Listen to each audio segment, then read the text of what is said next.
Welcome and thank you for joining our Music for Global Change broadcast with founder and music ambassador Skyler Jett and presenter Tom Bryant and Ryan Shewchuk. And our special guest today is James Gardiner. So welcome to the show, James Gardiner. You are a multi-talented and award-winning composer, producer and recording engineer. You've started a career as a jazz consultant and having been recommended by jazz pianist Herbie Hancock. You created and implemented music programs in the Washington State school system, co-founded two key recording studios, one of which Pajama Studios you are sat in right now, I'm guessing. So that's Pajama Studios you're in right there. Yes. Live Oak Studios, both in California. You've worked with a wide range of artists, including Kenny G, Beyonce, Diana Ross, Tupac, and Stevie Wonder, and of course our very own Skyler Jett can tell us more about that as well. So, welcome to the show, and again, please tell us more. Yes.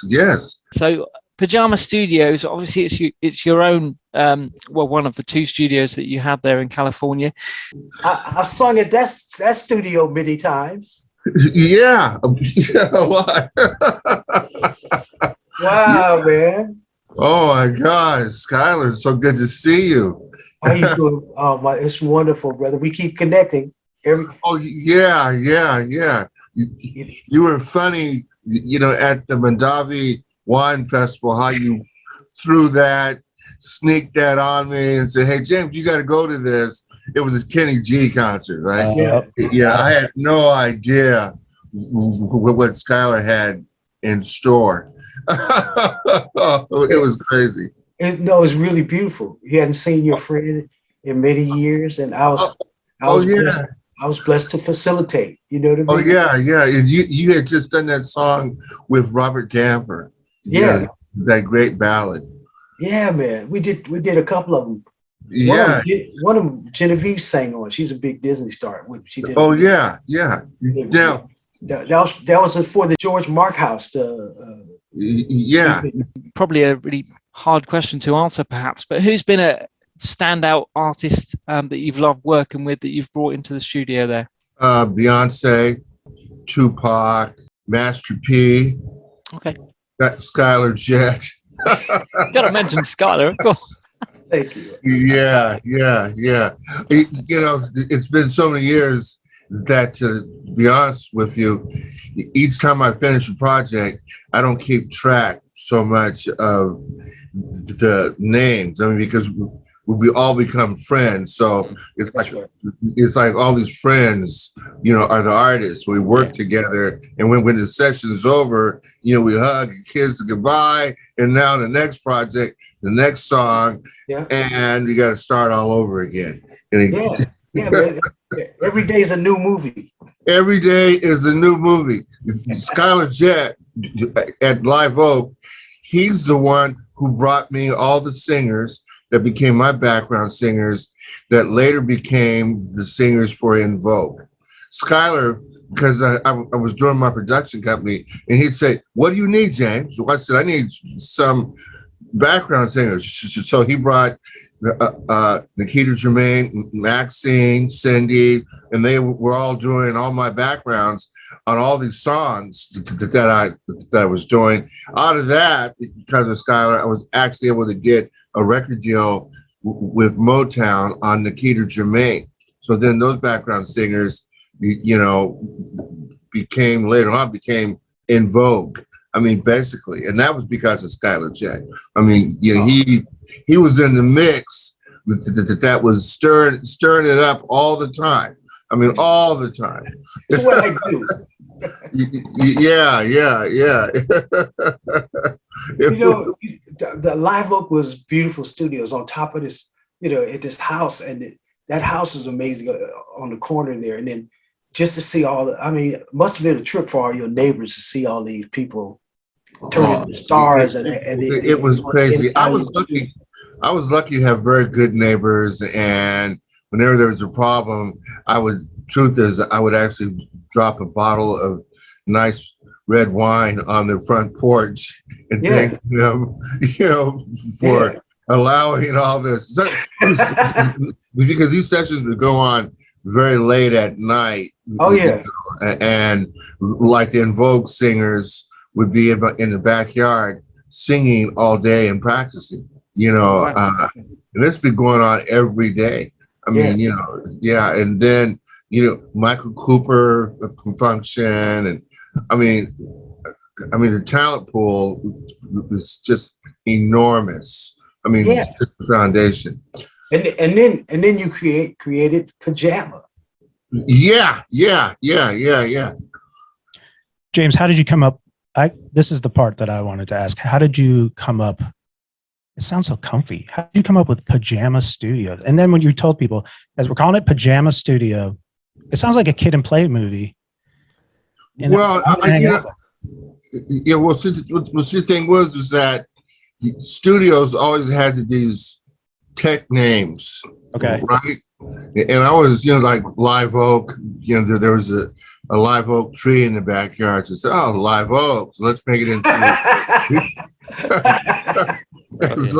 into a digital studio. Yeah.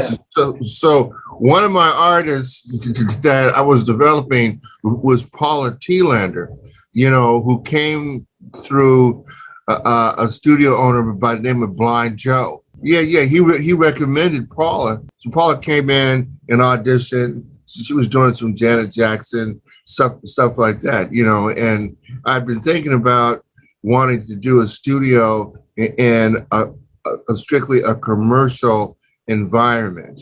And Oakland didn't really have a studio there. So it was a perfect timing. So I was talking with Paula and I said, would be a real good name. So how it really comes down to is the PA is Paula.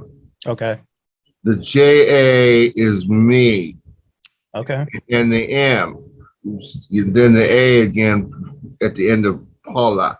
So it became Pajama because of it's the POW in the pajama. You know what I mean? And it worked out really cool. So there's a whole thing, on the table to do a fashion line on pajama wear, and all that. We used to have models that would show people the studio, in pajamas when we did our grand opening, here at the studio, Yeah, but it's just but you got the magic, man, because you left that oak tree in the back, right? Yeah. Then you moved downtown, and you still got magic happening. People coming through there wherever you're at. You know what I mean? That's the beautiful thing right there, right? Yeah. Well, I helped Dwayne Wiggins and the Tonys, when they first got started. I mean, we're talking about all these artists were like at ground floor, and everything was always I was there at the beginning, making it happen and being a part of it. It's the same thing with, Kenny G, which was Kenny Gorlick, who was my student. Exactly the same thing. You nurture,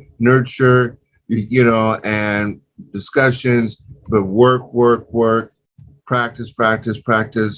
And I guess that was probably the key element, practice. And Skyler was very good at really supporting that, you could do it better. No, do it again. No. Hold that note, and this would be the En Vogue girls.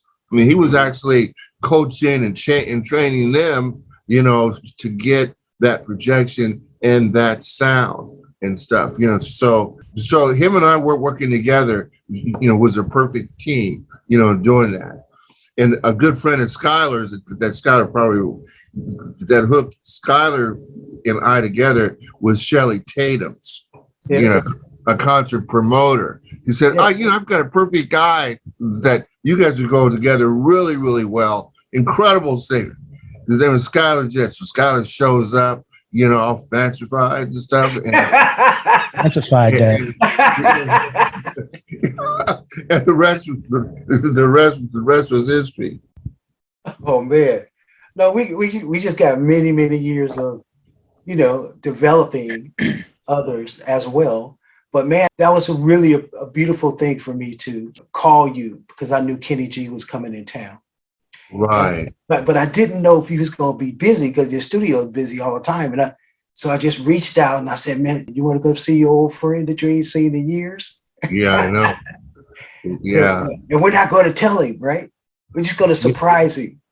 That was such a beautiful moment, man, to see you guys connect like that after so many years.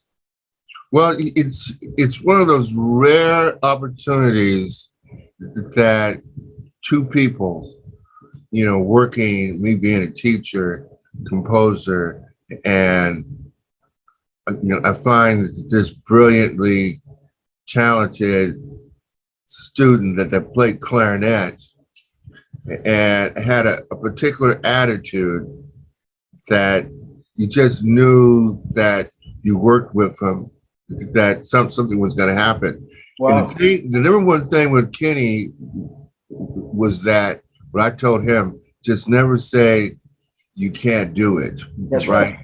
And you can see he tells people every day he still practices 3 hours every day. Matter of fact, even right at this moment, if I were to talk to Kenny, you would think that we had never ever been apart because the conversation would start off just how it's been. I mean, he's still I gave him the G man, even though I'm really the G. Okay.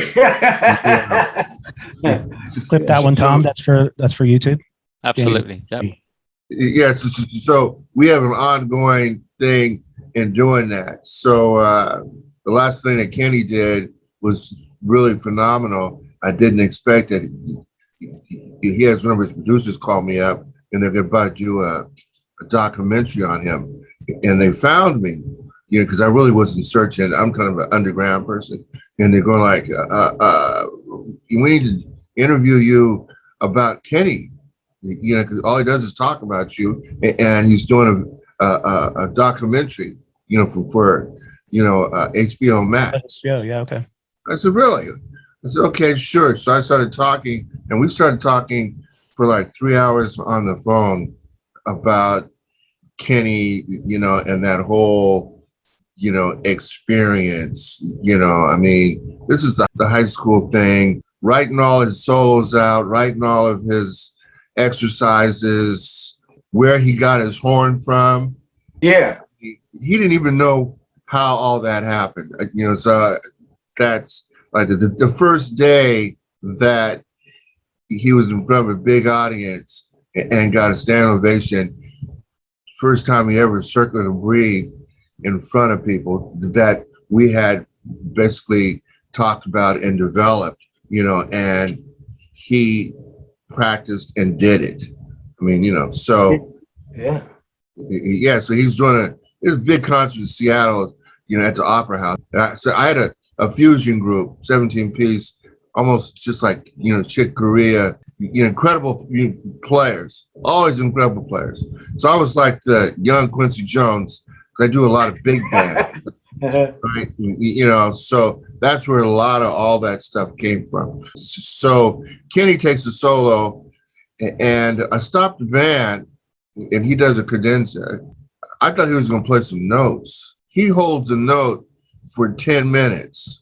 Now you got 3,000 people there. You got a 17-piece band behind you.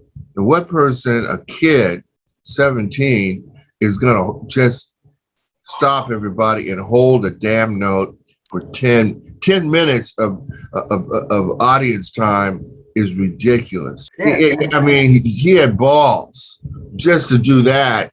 Yeah. And I turned over my left shoulder, and this light was shining on this kid. And I swear to God, a gust of wind or something, an energy, a spirit came in. And that was the day that Kenny became the young G man. Because after that, household name. He came back to, he got a standing ovation for doing that too, you know. And but after that, when he went back to high school on Monday, back to school, you know, he was no longer wearing glasses. You know, Grew out his hair. he changed his hair. Oh my God! I mean, he grabbed those wings and flew. Yeah.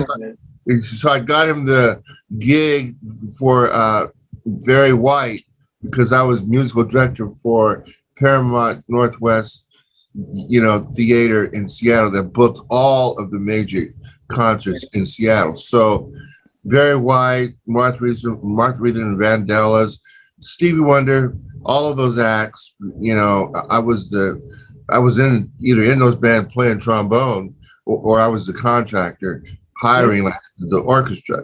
I noticed that in the score that lo and behold, there's a saxophone solo, you know, here. I'm going like, oh, I need somebody who could do a solo. Who could do that? I knew a lot of great jazz players, but I needed an attitude, and Kenny had the Grover Washington thing down. I mean, he had been researching and that's all practicing and studying, and he had that sound. He had just gotten that soprano. So I said, Kenny, I want you to be the soloist, you know, in the Barry White concert. You know, lo and behold, there was a lot of controversy for, you know, Jim, why'd you, you know, hire a 17-year-old white kid to play in a black group as a featured soloist? Very white, yeah. Very white.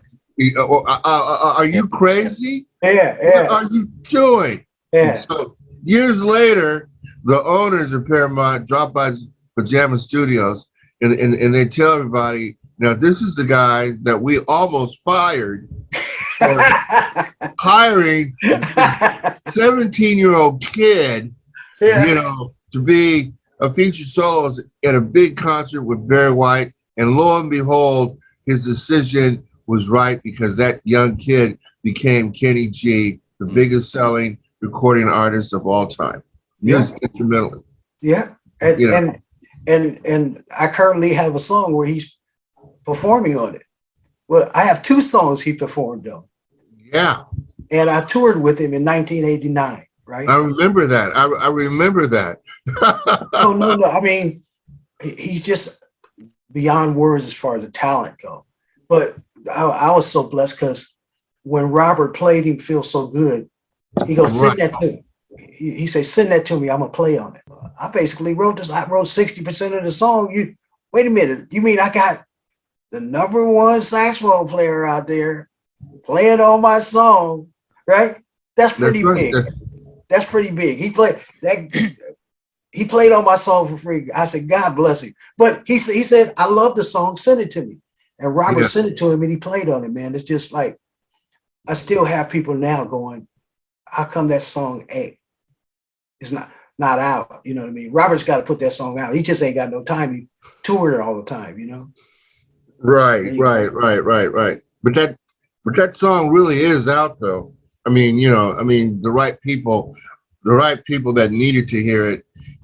And you know how great songs are. It only grows.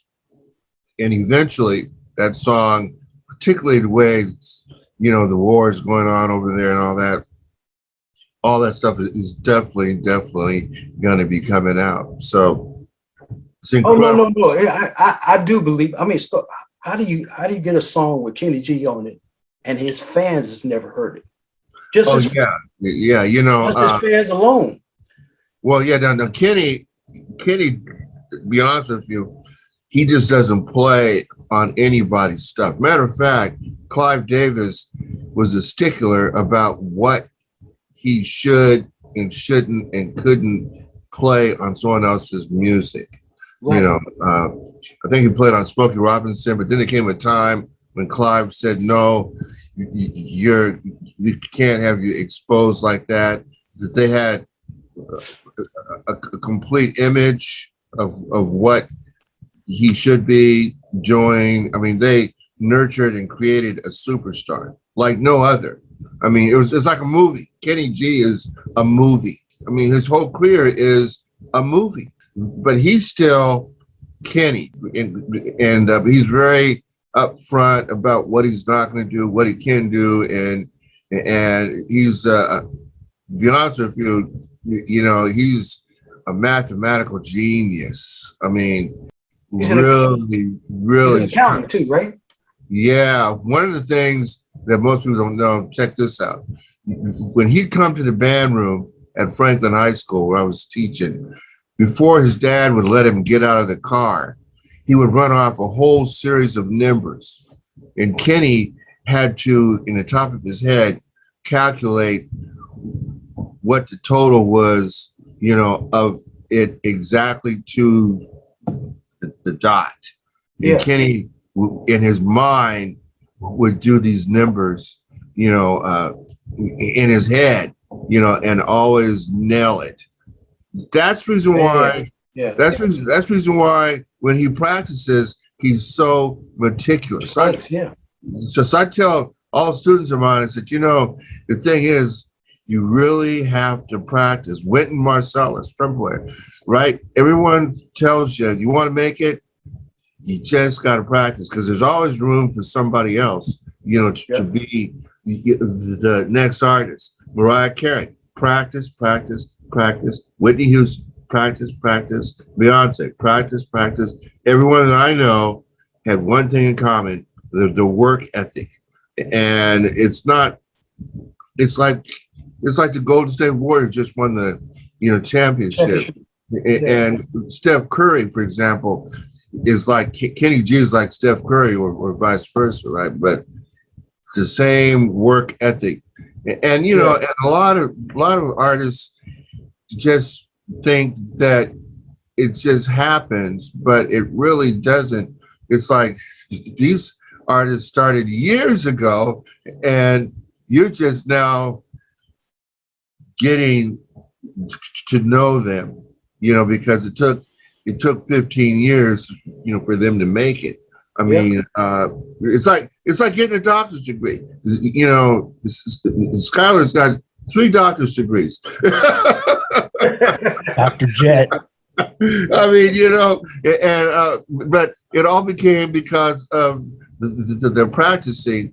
But then, because he became a genius at one level of discipline, those same ingredients apply to other things that he would wish to actually achieve. And that's true with Beyonce and it's like cosmetics, Whitney and all them, you know, they would all had knowledge in how they developed themselves to become successful. Once you become in that work ethic, you can apply it to just about anything. They're all, you know, the creative mind becomes a composer of which is like, you know, making elements and putting them together. It's like when Skyler puts a series of backing tracks and says this is a piano part, he's an architect and stuff. But that also would apply if he was going to build a city. So no, this bridge is going to go over here. This building's over there. We have too many gas stations. No, I want this this restaurant.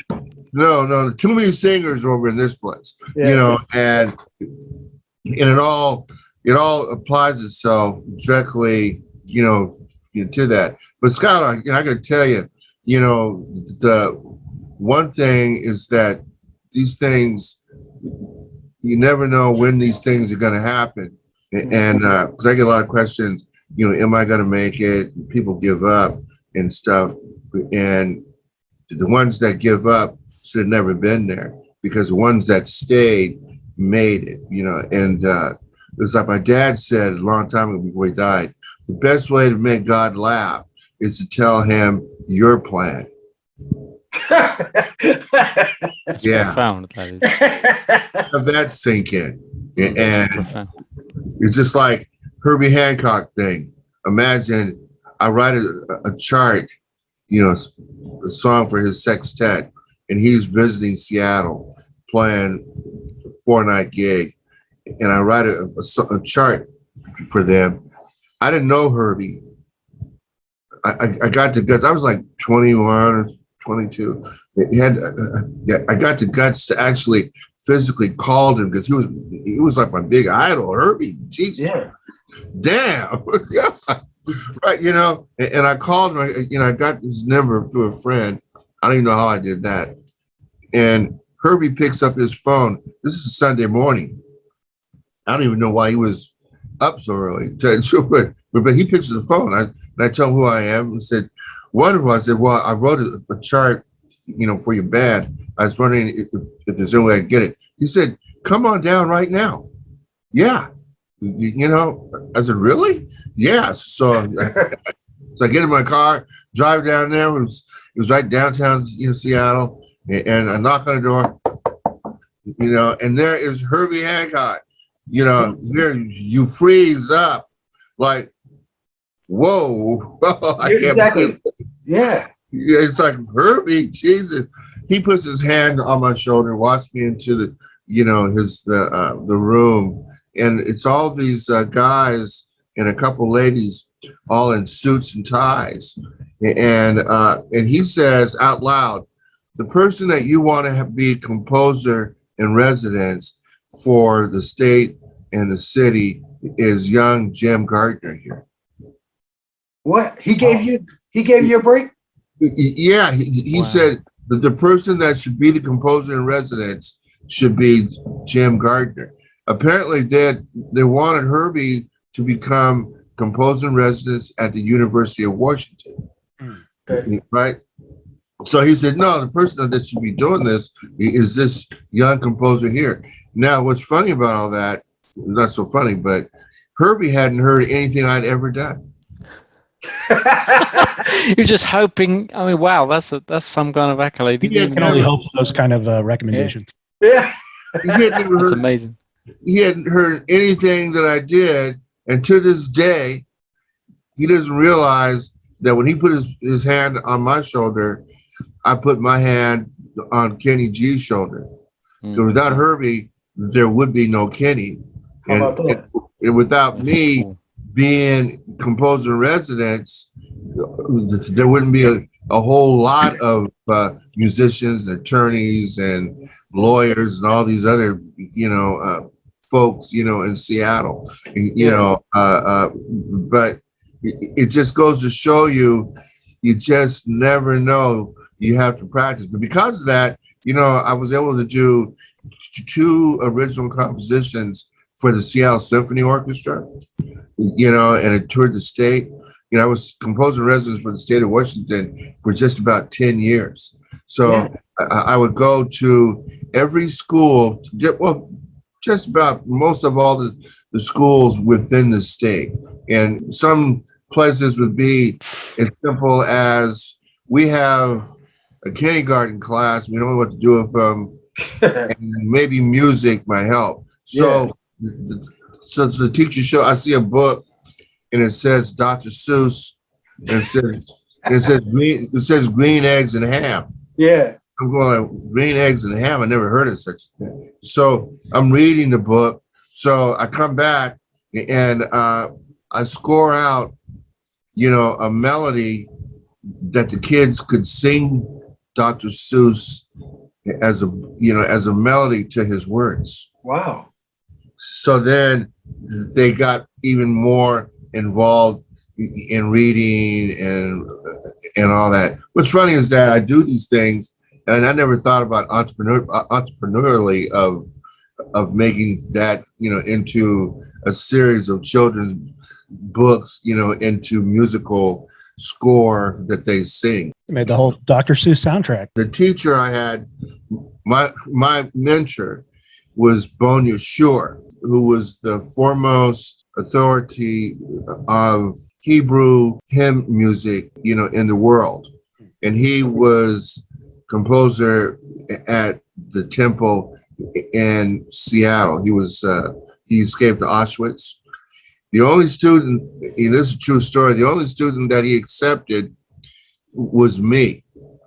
I had a scholarship to go to Berklee School of Music, full scholarship because I had won the Downbeat Hall of Fame jazz scholarship in composition.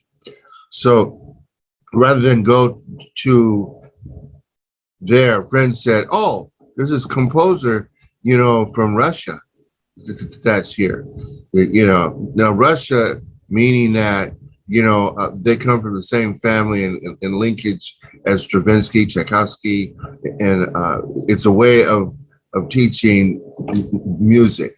And so I was fortunate enough that Bonus Shore, actually accepted me as his only student. I studied with him for 4 years, maybe 5 years. And he got a phone call from the Seattle Symphony wanting him to do a commission work. And he said, the person that should do this is my student, James Gardiner. There Once you go. Again, so then all of a sudden, in the brochure with Beethoven and all these, to Chopin and all these, James Gardiner is in the brochure as a composer in that same group of category with all and how did that make you feel? Absolutely incredible. But yeah, but it's funny though. It's like just like Skyler, when you're working and working, you really don't think too much about the accolades because you're still working on what's next, and you can't stop. You're only as good as the last thing that you did. Well, it's time.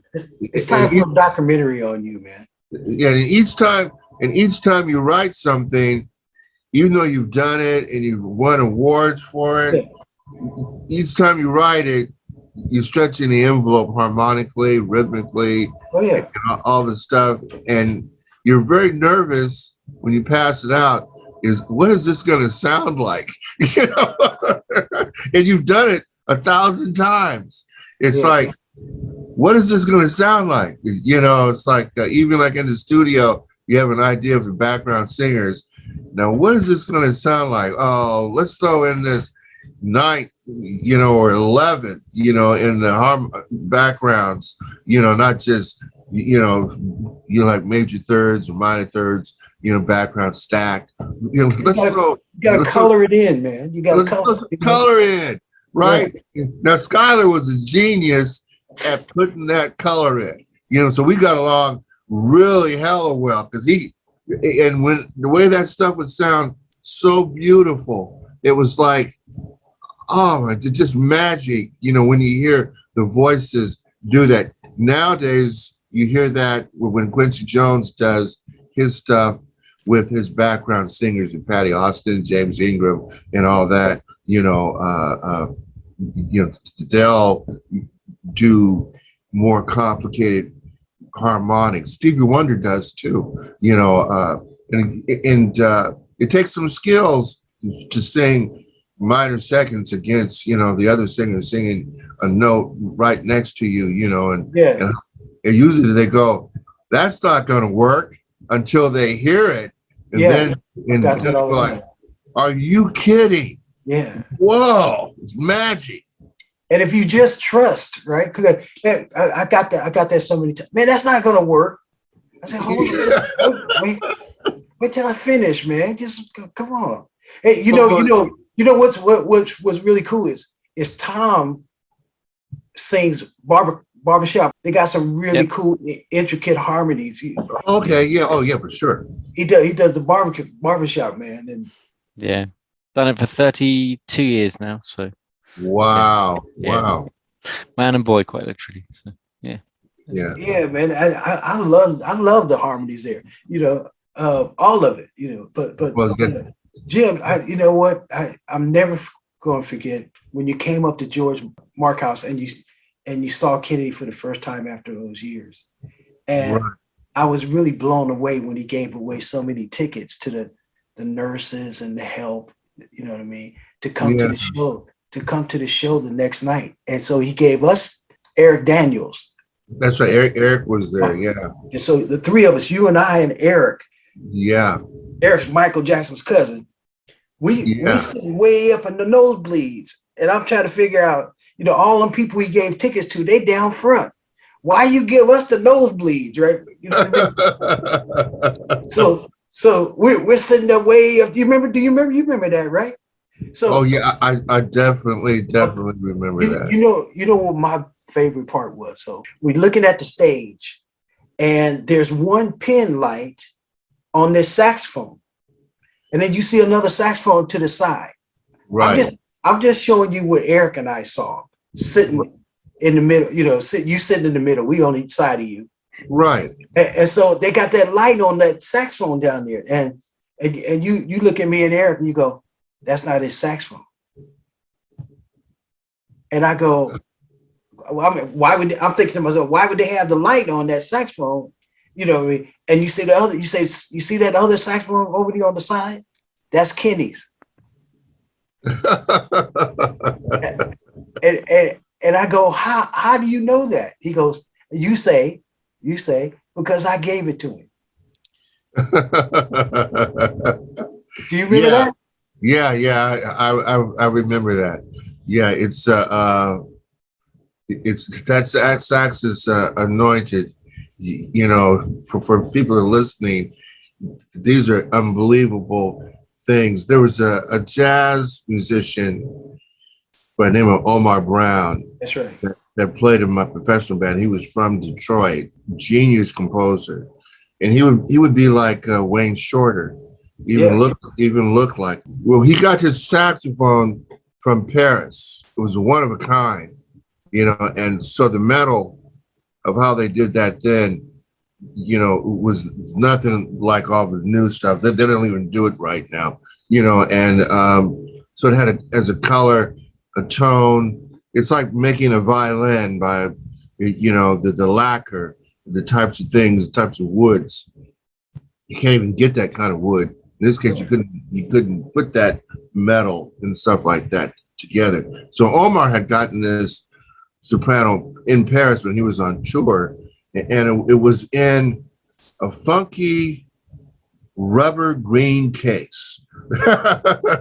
I've never seen anything like it. Well, Omar got sick, and apparently Omar was dying, and Kenny would sit next to him in my professional band, and Omar had the soprano, and Kenny saw the soprano. And before Omar died, Kenny G's mom called to get Omar's phone number, and I gave it to him. And Kenny's mom was able to work it out. Before Omar died, he gave Kenny his saxophone. Wow, that's nice. And this saxophone has its own sound. Yeah, it really does. And even Kenny would tell you couldn't believe people would listen to it. That doesn't really sound like a normal soprano. That horn is completely anointed. If Kenny didn't have that sax, and he's played one of his own saxes that he's made, when he does that, he sounds like all the other soprano sax players. All the personality, everything's gone. Right. As soon as he picks up his horn, that horn and him are anointed. You know, you realize after 40 years, he still has the same rubber mouthpiece that he used in high school. So it's all grayed out because, you know, you know, it turns gray. I couldn't believe that he hadn't changed a thing. That's his 10-minute solo mouthpiece. Yeah, if it worked, why change it? And which is the point is, do we need to always keep on buying new synthesizers? I mean, you know, I mean, if one works, you know, and you learn to play it, trust me, it's going to be able to do all the stuff you need it to do, you know. So a lot of times it's not having lots of instruments, it's having that connection with that one love, and that instrument loves you, and some spirituality comes between the two, you know, and all of a sudden that becomes your sound, your signature for something. Your tone, you know. But the trippy thing is, so they sat us way up in the nosebleed, me, you, and Eric. Oh yeah. And then all of a sudden, Kenny starts playing behind you. The stage is way down there. He starts playing behind you. And then he came over to you and he played to you in front of all those people. And I'm standing there watching this. And these people trying to figure out, who in the hell is that guy? Yeah, I know. Yeah, I know. But then he plays all the way down to the stage.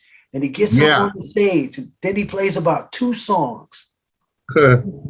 I'm never going to forget this. It's like one of the beautiful things of my life, because I like I said, I was able to put you guys together after so many years, right?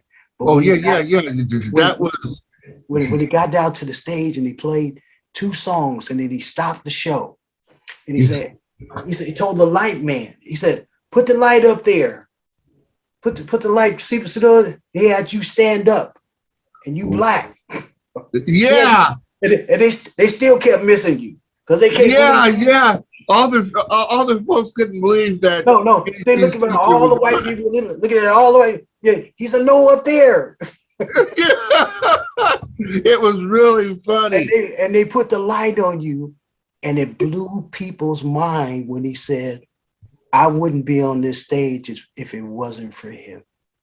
Yeah, I know. It put a tear in your eye. I mean, I did it. That did it for me. It was like, oh my God, it was, real stuff. Yeah, that really happened. Matter of fact, somehow or another, he had a screen of showing footage of us in high school together, and Robert, Danford, the keyboard player. I'm going like, I mean, he put I don't know how he did it, but he put a whole presentation, about him and myself, doing that. I was like, he stops the whole audience to do a presentation, a video projection thing. I'm like, whoa, Kenny, you lost your mind, dude. Ryan, you got another question? Hearing so much about, your mentors and being anointed, practically, I read that you have your own mentorship program, and I was really curious to know, how is it online? Do you have to come to Pajama Studios and hang out with Beyonce? How does it work? I might be interested, James. I want you to mentor me.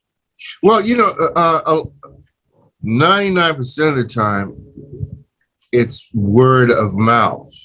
I don't really do advertisements. It's just, I don't know how that happens. After all these years, it's word of people hear. Do this, do that, but I do have a website which is called www.gardnermusicmentoring.com, and students go there. People call Paul, or the studio manager, and then I do interviews, to see exactly what you need and stuff like that. It's a YouTube series. It's a highly specialized thing from the standpoint that it's important that your skill level within yourself, when you're teaching somebody, that you have enough history and knowledge that you don't have to teach from chapter 1, chapter 2, chapter 3. I'm out then. Sorry. It's like wherever you are musically is where I start. Right. And if that's in composition, if that's in an instrument, that's where we start. So if there's groups of fingerings that are holding you back, I write out your exercises for you, and I try to stay away from a 1-5, 2-5, 3, fat augmented ninth and all that. That's too predictable, So let's come up with the stuff that you have to come up with. Because see, in school, they don't teach how to write a melody. And if you can't write a friggin' melody, I mean, all you're going to do is sing from one block to the other to the other. Well, life itself is not built in blocks. When you get in a car, when you get in a car, there's a reason why the rearview mirror is small, is because everything behind you is what you don't need to do. It's true. So what's in front of you, God put everything in front of you. You don't want to. You don't want to. As soon as you look backwards, you're going to fall and trip because everything is moving perpetually forward. In music, the next note in your melody, you don't know what note that is going to be. If I go da da da da da, I don't know what the next note's going to be. Da da da da da da da da da. Right? I didn't know if that was going to happen. Right? So then that would go on. Before you know it, that could be the first line, for the first violin, and then you do all these other parts and stuff like that. So you start throwing off in maybe 8 bars of a motif and then expound it. So we want to get to pure logic of doing a melody that logically flows for 24 bars, then for a minute of development. So in other words, we're not like doing 8 bars and then we're repeating the same melody, you see. We want to bring people in like life, meaning that the next road stop sign you come up to, you don't know what's going to cross in front of you. It could be a little kitty cat, it could be a dog barking, it could be a robber. And that's what music is the elements of real life. And so when Skyler's like singing, he will respond to the audience. If he sees someone in the front row, all of a sudden he's gonna put a little more swagger into that melody because he's feeling something, right? And that's the real thing about it. So when Kenny's out there performing, it's like he'll pick up the energy from somebody, and all of a sudden a whole new swarm of notes will come because he hadn't really planned that out. Right. He knew he'd practiced enough, but he didn't really know that. So people confuse, does he do improvisation? Answer is yes, he's doing improvisation. That stuff is not written out. The other thing is that every note that he plays, he can read. He can read all that. He can read all that stuff. Right. I mean, he was a, if he had made it on what he was doing, he'd be the principal clarinetist in the Seattle Symphony Orchestra. Hey, you know Dick Bright, huh? Oh yeah, violinist. Yeah. Now Dick can write out all the parts. They used to hire him to put bands together for the shows all Vegas, the time in Vegas, right? Right. He can write out every instrument's, the charts for every instrument. But he goes one day, he says, "But Skyler," I say, "Man, I wish I could do that, man." He said, "Well, I wish I can do what you do." I said, "What?" "Right." Right? He can write out everybody else's note, but he couldn't come up with his own thing. And so I said, "Dick, I can prove to you that you're writing and you don't even know it." Right. He said, how do you do that? I said, "You ever take a solo in somebody else's song?" He said, "Yeah." I said, "That wasn't there before." Okay. You wrote that. He go, "Yeah, huh? Dick, you need to start just writing out when you go out and you go and play with somebody else and you tape it and you come up with something for a solo. Take that and go make a song out of it." Right. Right. He could write out all these charts, but he can't do that for himself. I was just asking the guest we have before you. His name is Hisham, and he's a wizard at just branding and all that kind of stuff, technically, right? And he's a musician as well. But so I say, man, you do all this branding, you know how to make songs go to a hit, but you don't do that for yourself. Yeah, and he's writing, right? He's not applying. Okay, if you can do that for somebody else, do it for yourself. Right. It's Skyler. Yeah. You know what's really funny? What? Because people ask me, did you know that the famous composers like Stravinsky, even Herbie Hancock, Miles Davis, John Coltrane, Tchaikovsky. You know what they all have in common? What? They don't have degrees in music. Wow. Now, all the professors at the universities Yeah.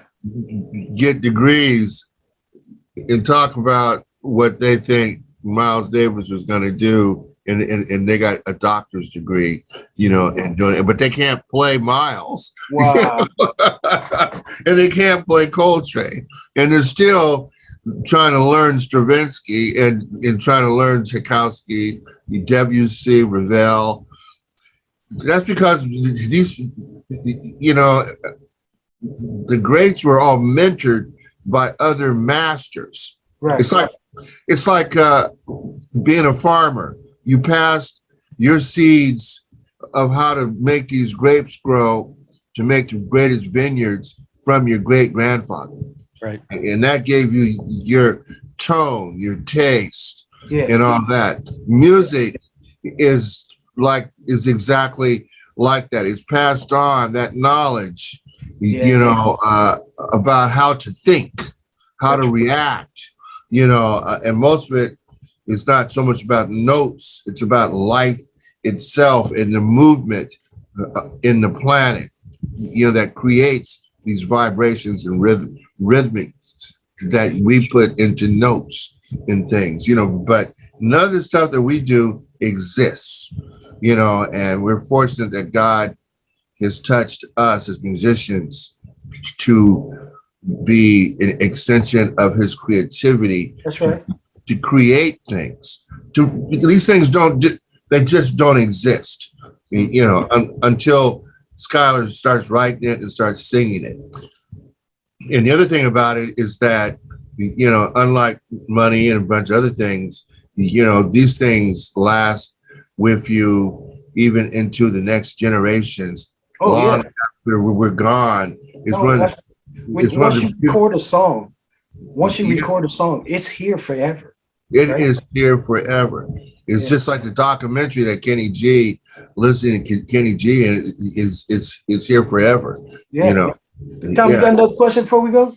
Just wanted to know what obviously you've done composition, teaching, and production. What's your biggest passion out of those kind of areas? What do you love returning to or keeping doing? Well, the coolest thing that I like to do, is that comes most natural is I like writing classical composition, probably in the style, most likely in Stravinsky.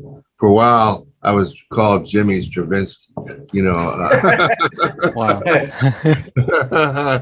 Because I like writing for symphonic orchestra, and I did so many compositions for big band jazz, and I always like to come up with new ideas and not follow what was before. Most everybody's copying Buddy Rich, Count Basie, and Duke Ellington. Everyone's copying them, but they copied from somebody else. Well, that's right. I don't copy those things because, I grew up in high school and junior high school playing all the most big band charts, the greatest stuff that was ever written. I had already played on my trombone in all these bands. So the thing that always puzzles me when you get older as musicians, why would you still want to be doing the same thing you did 40 years ago? That's right. What was good about Miles Davis and Coltrane, they would be doing new things, just like the classical composers. Ravel would be doing a new type of composition, not what he had done before. And we always want to have growth, and through that growth, it gives us that happiness.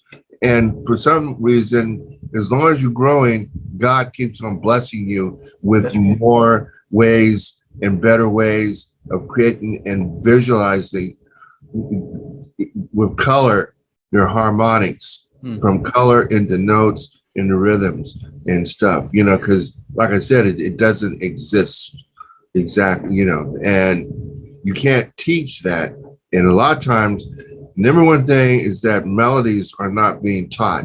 So I got a lot of vocal people that are in songwriting classes that think that Skyler Jett reads books on how to write his lyrics, and if they study his book, they can all of a sudden write lyrics. But I remember, with Tupac or Beyonce and all the Vanessa Williams, none of the words in the songs were written right there in the studio. They're coming there with an idea, but the songs were put together right there in the studio. There wasn't like, well, go to page 9 and figure out what would be, what rhymes with bridge, I know one. Yeah, and it's like their minds were trained, on how to create stories. Tupac would, off the top of his head, give you a whole movie. It's like, geez, when you listen to those words and stuff like that, a lot of that stuff, is right off the top of his head and stuff, but just like when Miles Davis is playing the solo and stuff, that's off the top of his head, And Herbie, for example, will take the same song, a standard, Autumn Leaves or something, and revoice it into a whole other thing. I mean, he might make it into classical or, very abstract.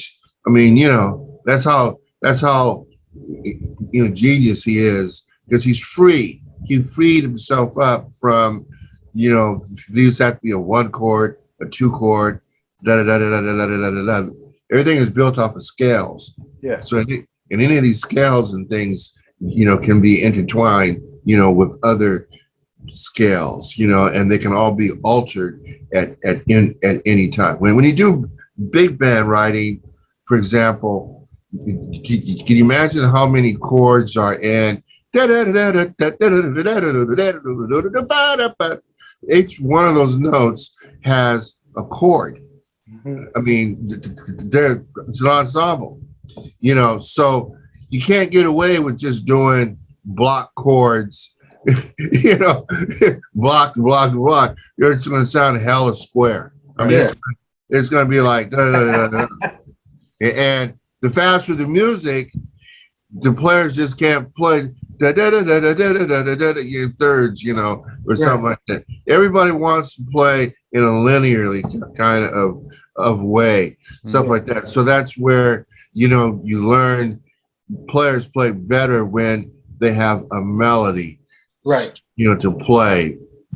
So with 5 saxophones, if each instrument is playing a melody, but let's say each melody is in a different key. Imagine this, Skyler. Each melody is in a different key, but when they put it together, they become chords. Right. Even though they're all a different, they're in a different thing. Yeah. But so now literally they can play it faster because it's a melody. Yeah. But if it's and only one guy is playing the melody, the flow doesn't flow. Yeah. Nothing comes together right. It doesn't even.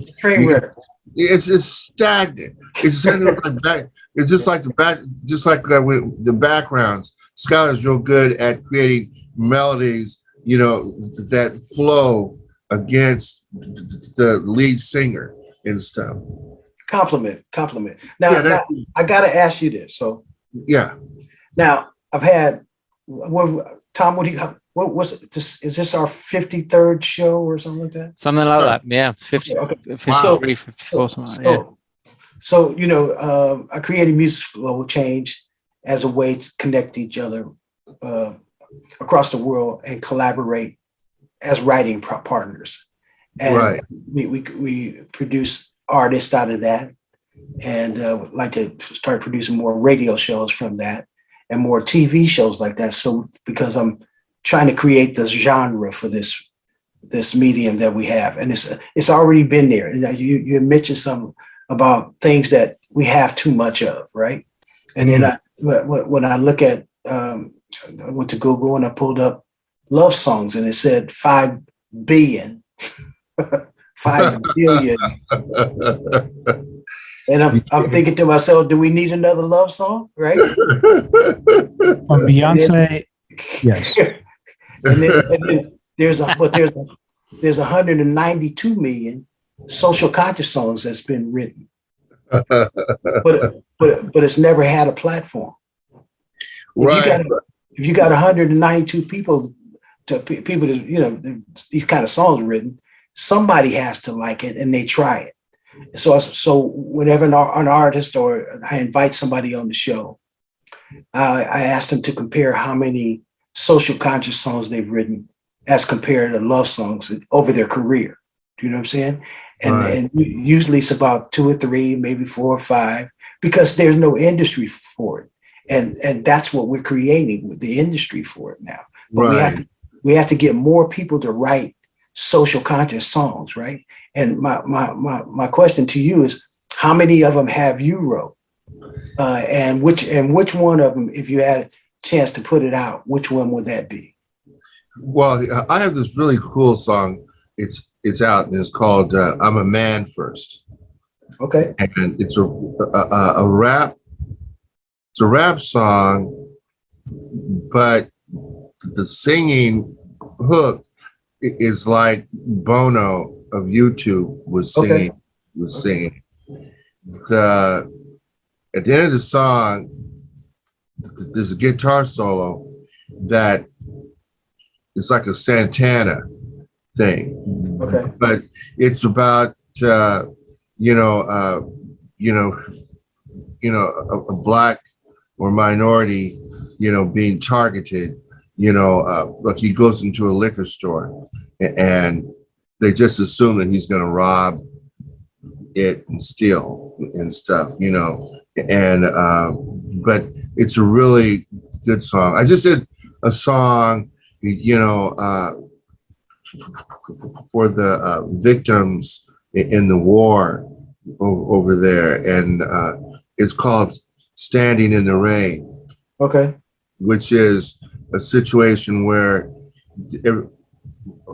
all these people now are refugees, and everything has been taken away from them, and they've basically just been left to stand in the cold, and there's just standing in the rain, walking into the rain, not even knowing what's behind the next door.